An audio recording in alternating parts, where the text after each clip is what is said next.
There is a conversation that happens the night before an Amish wedding that no bride ever hears, and that no man on the outside has ever had described to him in full.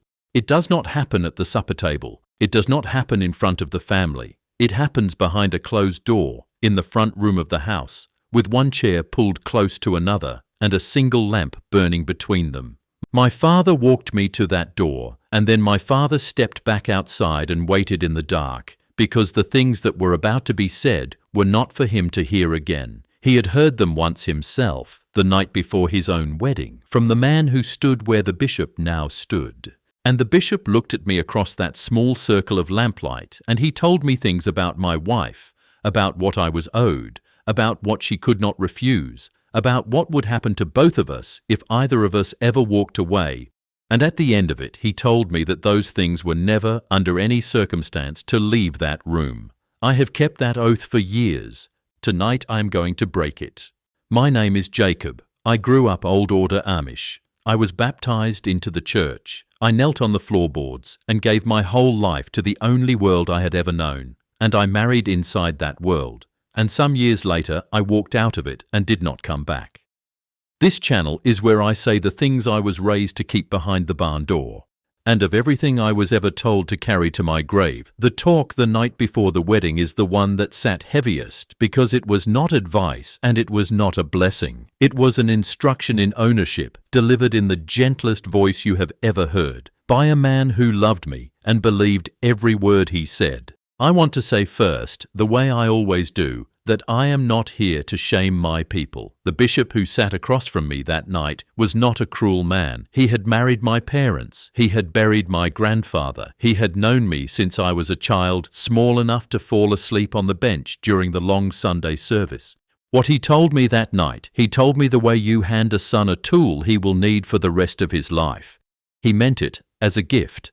That is the thing that makes it worth saying out loud.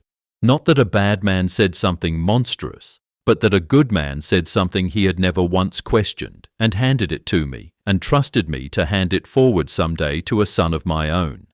Let me tell you what was said in that room. The first thing the bishop told me was about what a wife owes a husband, and he did not invent it, and he did not soften it.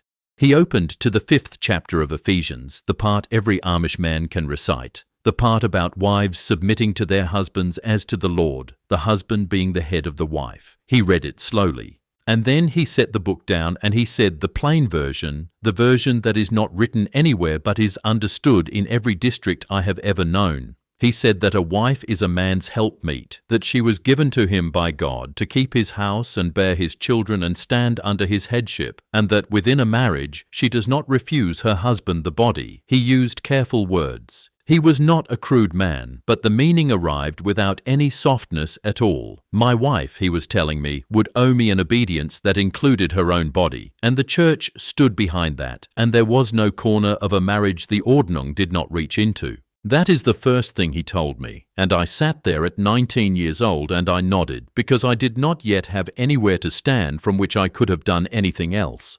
The second thing he told me was about the things that are forbidden even inside the marriage. I had thought, before that night, that once you were married the rules eased, that the private life of a husband and wife was their own. It is not. The bishop told me what I was responsible for governing in my own home. Vanity in my wife was my responsibility to correct, the wrong length of a dress, a covering worn too far back, an interest in her own appearance that drew the eye. Worldly influence on her was mine to keep out. And then he told me the thing I have thought about most in all the years since. He told me that decisions about children, about how many, about whether to space them, about anything that interfered with God's provision, were not mine and were certainly not hers. They belonged to the church. In our district, a couple did not decide such things on their own. You did not go to a doctor on the outside for that without the matter coming, in some form, before the bishop. A wife who sought that kind of help on her own, he warned me, was a wife under outside influence. And outside influence in a wife was the husband's failure to answer for. That is the second thing he told me, that even the most private decision two married people can make did not belong to the two of us. It belonged to the men in the room I was sitting in. The third thing he told me was about how I had gotten to that chair in the first place, about the courtship, and what had been allowed and what had not, and how he knew. Because the bishop knew. In our world, courtship is not private the way the outside imagines. There is a practice the old people still spoke of, and some districts still kept, of a young couple being permitted to spend the night talking, fully clothed, a board placed down the center of the bed in the strictest homes, the parents in the next room. Bundling, the English call it. Whatever shape it took in your district, the point was the same. You were watched, even when you thought you were alone. The chaperone rules, the singings, the rides home, who you sat with, and how long, and how often. All of it was known, all of it was tallied, and by the time a young man asked the deacon to carry his intention to a girl's family, the community already knew whether he had kept the line or crossed it. The bishop reminded me of this not as a threat, but as a fact, the way you remind a man of the ground he is standing on. Nothing you did, he was telling me, was ever truly unseen, and nothing my wife did would be either.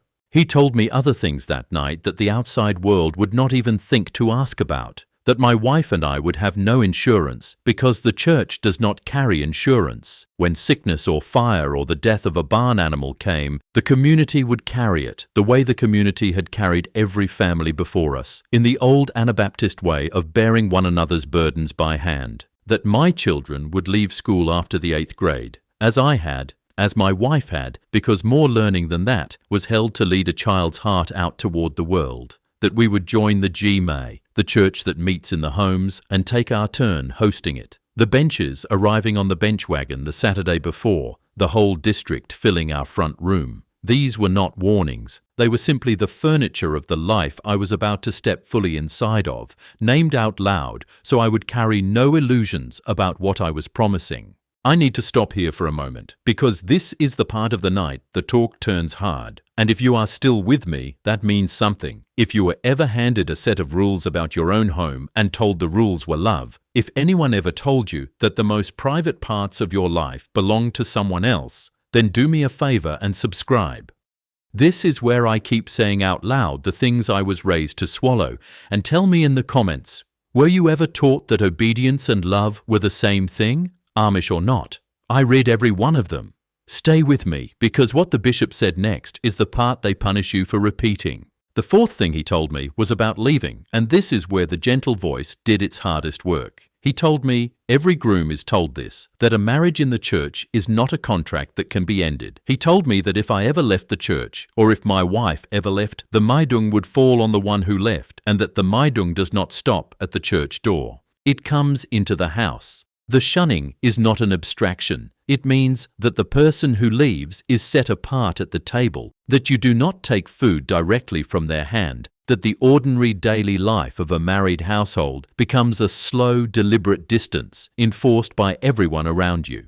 He told me this so that I would understand, before I ever said my vows, that there was no exit that did not cost me everything and everyone. He did not say it as a warning a man gives to frighten you. He said it as a man states a law of nature, the way you would tell a boy that fire burns. And it landed in me as law. I walked into my marriage already knowing that the door behind me had been bricked shut, and that the bricks were the faces of every person I loved. The fifth thing he told me was the weight I would carry as the head of that house. And this is the part I think the men who give this talk never see clearly themselves. He told me that I would answer for my wife, not just for myself, for her.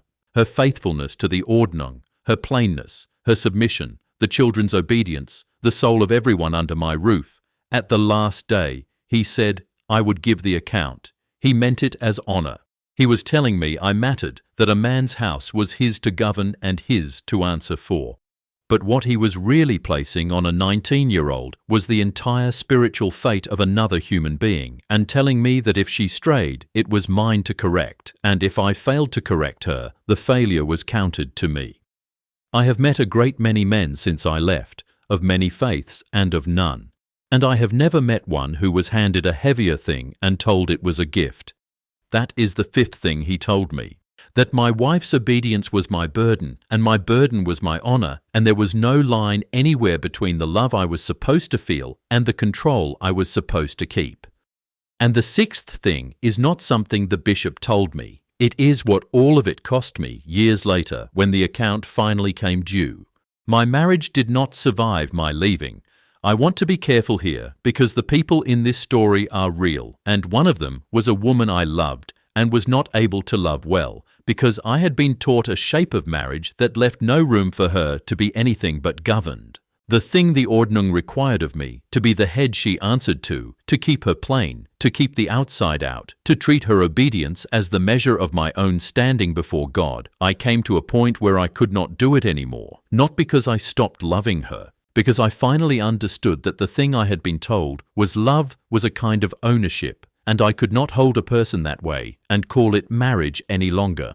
The night I told her I was leaving the church, I told her the truth, that I did not believe any more that her soul was mine to answer for, and that I did not want a wife who could not refuse me anything. I will not tell you everything she said back. That belongs to her. I will only tell you that the Meidung fell exactly the way the bishop had promised it would, all those years before, in the lamplight, and that the distance it put into my own home was the loneliest thing I have ever lived inside of. He had described it to me precisely. He had just never told me what it would feel like from the inside, because he had never been on the inside of it himself. That is the whole shape of the night before the wedding. It is not a celebration, it is a transfer. A man is handed authority over another person's body and soul, and told that the authority is love, and told that the door is bricked shut behind him, and sworn to never describe the room to anyone outside it. And the reason it works, the reason men keep the oath, the reason I kept it for years, is that it is given in real tenderness by men who carried the same weight and who never once imagined there was any other way for a marriage to be. I love these people. I want to say that again, plainly, because I am about to be accused of betraying them, and I want the record clear. The bishop who sat across from me that night is not my enemy.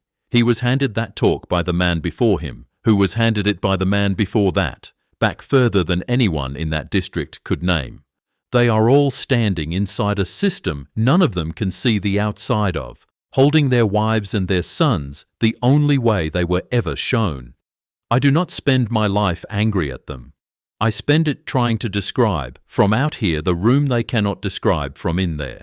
That is the only reason I keep coming back to this channel. Somebody who got out has to say what it was actually like, so that the next young man sitting in that chair at 19 knows there was a name for the thing being placed inside him, and knows that the other side of the wall is survivable. Nobody told me that. Nobody in that room had ever made it far enough to find out. There are things about that specific night I could not put in a video like this one. The exact words the bishop used when he spoke about the body, which I will not repeat on a platform like this. What my father said to me in the dark outside the door when it was over. The one true private thing between the two of us. And the full account of my own marriage, and the leaving, and what it actually cost, step by step the way I lived it. I wrote all of that down. The things that would not survive on a platform like this one, the pages of the life I actually lived, are in the book. You will find it linked in the first pinned comment below. Subscribe, because I am not finished opening the door on the world I came from. I will keep doing it gently and honestly, and without ever forgetting that the men in that room are still mine, even on the days I will never again be theirs. Until next time, they told me my wife could refuse me nothing. It took me leaving everything to understand that a love which cannot be refused was never really love at all. That is the one thing nobody told me in the lamplight. I had to walk all the way out into the dark to learn it for myself.